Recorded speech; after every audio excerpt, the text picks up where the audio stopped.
West Indies ವಿರುದ್ಧದ first test match just 2.5 ದಿನದಲ್ಲೇ ಮುಗಿದಿತ್ತು. Second match ಕೂಡ ಆಲ್ಮೋಸ್ಟ್ 3 ದಿನಕ್ಕೆ ಮುಗಿಯುತ್ತೆ ಅನಿಸ್ತಾ ಇತ್ತು. ಆದರೆ ಸೆಕೆಂಡ್ ಇನ್ನಿಂಗ್ಸ್ ನಲ್ಲಿ ಟೀಮ್ ಇಂಡಿಯಾದ ಲೆಕ್ಕಾಚಾರ ಕಂಪ್ಲೀಟ್ ಆಗಿ ಉಲ್ಟಾ ಹೊಡೆದಿತ್ತು. ಫಾಲೋ ಆನ್ ನಲ್ಲಿ ಗೇಮ್ ಎಂಡ್ ಆಗುತ್ತೆ ಅನ್ಕೊಂಡ್ರೆ ವೆಸ್ಟ್ ಇಂಡೀಸ್ ನ ಬ್ಯಾಟರ್ಗಳು ಭಾರತೀಯ ಬೌಲರ್ಗಳ ಬೆವರಿಳಿಸಿದ್ರು. ಅಷ್ಟಕ್ಕೂ ಭಾರತದ ಗೇಮ್ ಪ್ಲಾನ್ ಕೈ ಕೊಟ್ಟಿದೆಯಲ್ಲಿ, ಕೆರಿಬಿಯನ್ ಪ್ಲೇಯರ್ಸ್ಗೆ ಪ್ಲಸ್ ಆಗಿದ್ದೇನು, ಪಂದ್ಯ 5ನೇ ದಿನಕ್ಕೆ ಕಾಲಿಟ್ಟಿದ್ದು ಹೇಗೆ, ಈ ಬಗೆಗಿನ ಕಂಪ್ಲೀಟ್ ಮಾಹಿತಿಯನ್ನು ಈ ವಿಡಿಯೋದಲ್ಲಿ ನೀಡ್ತೇನೆ. ನಾನು ಶಾಂತ. ನೀವು ಸುದ್ದಿಯಾನದ ಸಬ್ಸ್ಕ್ರೈಬರ್ ಆಗೋದಕ್ಕೆ ಮರಿಬೇಡಿ. ವೆಸ್ಟ್ ಇಂಡೀಸ್ ವಿರುದ್ಧದ 2 ಪಂದ್ಯಗಳ ಟೆಸ್ಟ್ ಸರಣಿಯ ಮೊದಲ ಪಂದ್ಯದಲ್ಲಿ ಭಾರತವೇ ಕಂಪ್ಲೀಟ್ ಆಗಿ ಡಾಮಿನೇಟ್ ಮಾಡಿತ್ತು. ಅದೆಷ್ಟರ ಮಟ್ಟಿಗೆ ಅಂದ್ರೆ ವೆಸ್ಟ್ ಇಂಡೀಸ್ ತಂಡವನ್ನ 2 ಇನ್ನಿಂಗ್ಸ್ಗಳಲ್ಲಿ ಆಲ್ಔಟ್ ಮಾಡಿತ್ತು. ವಿಂಡೀಸ್ ಪರ ಯಾವೊಬ್ಬ ಬ್ಯಾಟರ್ ಕೂಡ ಅರ್ಧ ಶತಕ ಬಾರಿಸೋಕು ಬಿಟ್ಟಿರಲಿಲ್ಲ. ಅರ್ಧ ಶತಕ ಇರಲಿ, 40 ರನ್ ಕೂಡ ಯಾರು ಹೊಡೆದಿರಲಿಲ್ಲ. ಇನ್ನು 2ನೇ ಪಂದ್ಯದಲ್ಲಿ ಫಸ್ಟ್ ಇನ್ನಿಂಗ್ಸ್ ನಲ್ಲಿ ಫಸ್ಟ್ ಬ್ಯಾಟಿಂಗ್ ಮಾಡಿದ್ದ ಭಾರತ 5 ವಿಕೆಟ್ ನಷ್ಟಕ್ಕೆ 518 ರನ್ಗಳನ್ನ ಕಲೆ ಹಾಕಿ ಡಿಕ್ಲೇರ್ ಘೋಷಣೆ ಮಾಡಿತ್ತು. ಬಿಗ್ ಚೇಸ್ ಬೆನ್ನತ್ತಿದ್ದ ವಿಂಡೀಸ್ ಪಡೆ ಫಸ್ಟ್ ಇನ್ನಿಂಗ್ಸ್ ನಲ್ಲಿ ಯಾರೊಬ್ರು ಕೂಡ ಅರ್ಧ ಶತಕವನ್ನ ಗಳಿಸೋಕು ಕೂಡ ಬಿಟ್ಟಿರಲಿಲ್ಲ. 248 ರನ್ಗಳಿಗೆ ಆಲ್ಔಟ್ ಆಗಿದ್ರು. ಮೊದಲ ಇನ್ನಿಂಗ್ಸ್ ಬಳಿಕ 270 ರನ್ಗಳ ಲೀಡ್ ನಲ್ಲಿದ್ದಂತ ಭಾರತ ಫಾಲೋ ಆನ್ ಅನ್ನ ಘೋಷಣೆ ಮಾಡಿತ್ತು.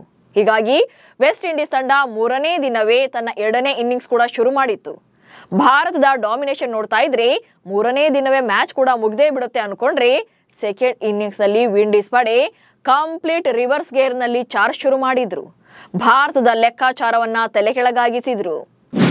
ಭಾರತದ ಬೌಲರ್ಗಳನ್ನ ಕಾಡಿದ ಕ್ಯಾಂಪ್ಬೆಲ್ ಮತ್ತು ಶಾಯ್ ಹೋಪ್. ಭಾರತದ ಫಾಲೋ ಆನ್ ಬಳಿಕ ಬ್ಯಾಟಿಂಗ್ ಶುರು ಮಾಡಿದಂತ ವಿಂಡೀಸ್ ಆರಂಭದಲ್ಲೇ ವಿಕೆಟ್ಗಳನ್ನ ಕಳ್ಕೊಂಡಿತ್ತು. ಕೇವಲ 35 ರನ್ಗಳಿಗೆ 2 ವಿಕೆಟ್ ಉರುಳಿಯಾಗಿತ್ತು.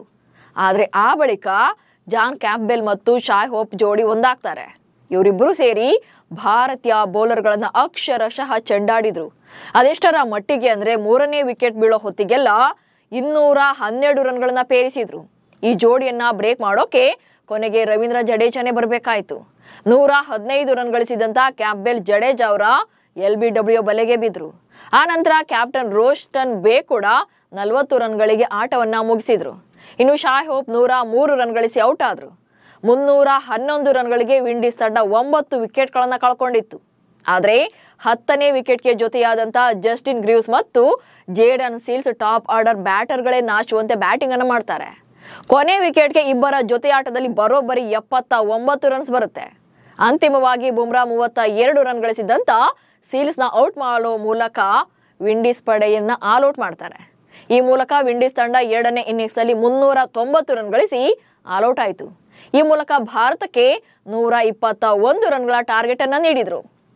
ಇನ್ನು ಭಾರತದ ಪರ ಬೂಮ್ರಾ ಹಾಗೆ ಕುಲ್ದೀಪ್ ಯಾದವ್ ತಲಾ 3 ವಿಕೆಟ್ಗಳನ್ನ ಬೇಟೆಯಾಡಿದ್ರೆ ಸಿರಾಜ್ 2 ವಿಕೆಟ್ ಅನ್ನ ಪಡ್ಕೊಂಡ್ರು. ಇನ್ನು ಜಡೇಜಾ ಮತ್ತು ಸುಂದರ್ ತಲಾ 1 ವಿಕೆಟ್ ಅನ್ನ ಪಡೆದ್ರು.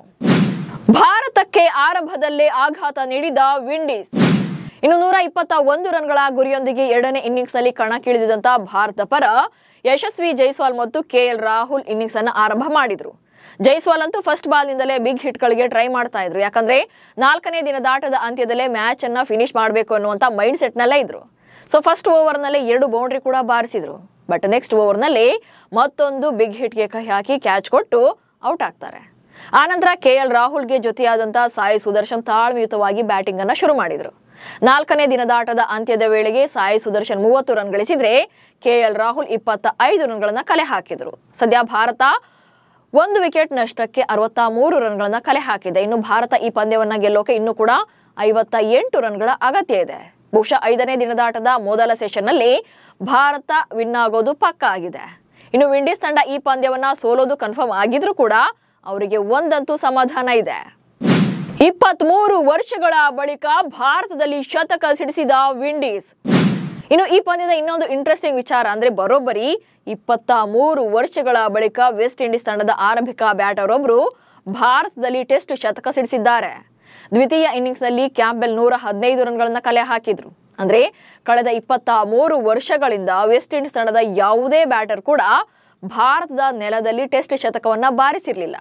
2002ರಲ್ಲಿ ನಡೆದ ಈಡನ್ ಗಾರ್ಡನ್ಸ್ ಟೆಸ್ಟ್ ಪಂದ್ಯದಲ್ಲಿ ವಾವೆಲ್ಸ್ ಇನ್ಸು 100 ರನ್ ಗಳಿಸಿದ್ದೇ ಕೊನೆಯಾಗಿತ್ತು. ಇದಾದ ಬಳಿಕ ವಿಂಡೀಸ್ ತಂಡದ ಯಾವುದೇ ಓಪನಿಂಗ್ ಬ್ಯಾಟರ್ ಕೂಡ ಭಾರತೀಯ ಪಿಚ್ ನಲ್ಲಿ 3 ಅಂಕಿ ಮೊತ್ತವನ್ನ ದಾಖಲೆ ಮಾಡಿರಲಿಲ್ಲ. ಸದ್ಯಕ್ಕೆ ಮ್ಯಾಚ್ ಸೋತ್ರೂ ಕೂಡ ವಿಂಡೀಸ್ ತಂಡಕ್ಕೆ ಇದೊಂದೇ ಸಮಾಧಾನವಾಗಿದೆ. ಒಟ್ನಲ್ಲಿ ಲಾಸ್ಟ್ ಮೂಮೆಂಟ್ ನಲ್ಲಿ ವಿಂಡೀಸ್ ತಂಡ ಭಾರತದ ವಿರುದ್ಧ ಫೈಟ್ ಕೊಟ್ಟರೂ ಕೂಡ ಮ್ಯಾಚ್ ಸೋಲೋದಂತೂ ಕನ್ಫರ್ಮ್ ಆಗಿದೆ. 5ನೇ ದಿನಕ್ಕೆ ಪಂದ್ಯ ಕಾಲಿಟ್ಟಿದ್ದು ಮೊದಲ ಸೆಷನ್ ನಲ್ಲಿ ಭಾರತ ಟಾರ್ಗೆಟ್ ಅನ್ನ ರೀಚ್ ಆಗಿ ಮ್ಯಾಚ್ ವಿನ್ ಆಗುತ್ತೆ. ಅಲ್ಲಿಗೆ ವಿಂಡೀಸ್ ವಿರುದ್ಧ ಭಾರತ 2 ಪಂದ್ಯಗಳಲ್ಲೂ ಕೂಡ ಗೆದ್ದು ಸರಣಿಯಲ್ಲಿ ಕ್ಲೀನ್ ಸ್ವೀಪ್ ಸಾಧನೆ ಮಾಡಿದಂತಾಗುತ್ತೆ. ಇನ್ನು ನೆಕ್ಸ್ಟ್ ಟಾರ್ಗೆಟ್ ಇರೋದು Australia white ball series. Bharat ತಂಡದ ಫಾರ್ಮ್ ನೋಡ್ತಾ ಇದ್ರೆ ಆಸೀಸ್ ಸರಣಿಯನ್ನು ಕೂಡ ಕೈವಶ ಮಾಡಿಕೊಳ್ಳೋದು ಗ್ಯಾರಂಟಿ ಇದೆ. ನಮಸ್ಕಾರ.